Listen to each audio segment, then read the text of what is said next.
and being able to help along the way. Quick disclaimer, this podcast is great. I hope we're entertaining and fun and get value out of this, whoever's listening. It should not be taken as legal advice or services, though. An actual written agreement, retainer agreements retired for that. And if anyone is interested in working together, we do a free initial consult just to see what's going on, make sure it's the right fit, discuss kind of how billing works and budgets and things like that. So you can always reach out to me, usually email's best. And you can find me at morrismusiclaw.com and also musiclawpro.com. It's a companion service that was recently launched. Microsoft, they're going to have. Oh, shoot. Is that within the scope of your practice, or is that something else?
Is that something else?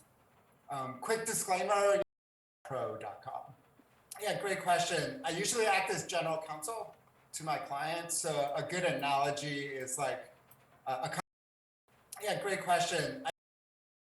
I usually act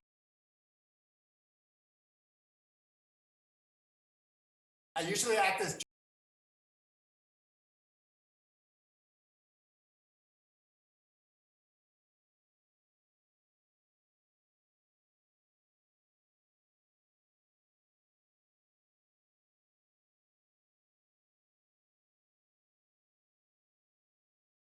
lawpro.com. I usually act as general counsel.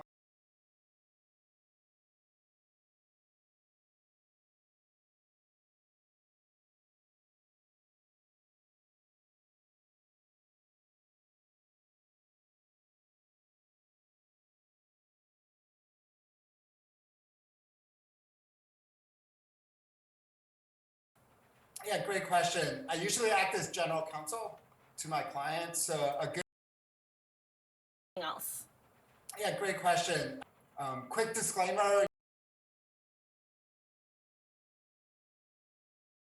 Musiclawpro.com. Yeah, great question. I usually act as general counsel.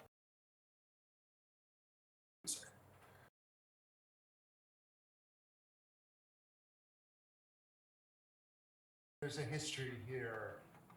I know that your song sounded similar to something that you've never heard of before. Great question. Yeah, this came up a lot since like the Blurred Lines case. You've never heard of before. Great question.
Great question. Quick disclaimer, this podcast is great. I hope we're entertaining and fun and get value out of this.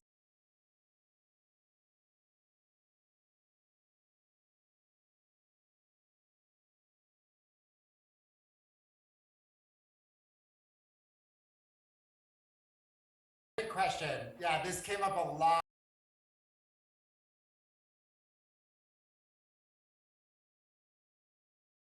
Pro.com. Great question. Yeah. Song sounded similar to something that you've never heard of before. Great question. Quick disclaimer, this lawpro.com. Great question. Yeah, this came up a lot since like the blurred lines case.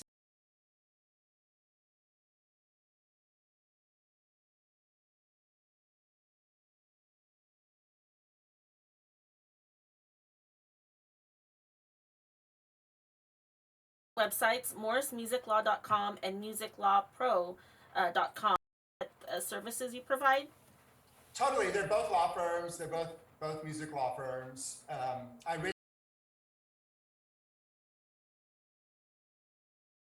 really help themselves to cultivate that better mindset. Oh, great question. I love artists. I got into this whole business because my friends are musicians, and they're like, "Oh, you went to law school, huh? You're a lawyer. Help with our contracts and our copyrights." So I grew up with artists. I'm really good friends with artists. I get the artist mentality, and that's why I'm able to like help. And regardless of, some artists are more organized, lack of a better word, than others. And regardless, like if you're an artist, that should be the focus. It's the emotional connection. Mm-hmm. There's some issue with song splits or whatever it is, law side, and be able to take that weight off the clients of what's happening. If I'm talking to an artist, then I'm going to adjust that and use, depending upon the artist and their sophistication and where they are in the industry and our relationship, I'm going to reflect, how I communicate so that it's clear to be.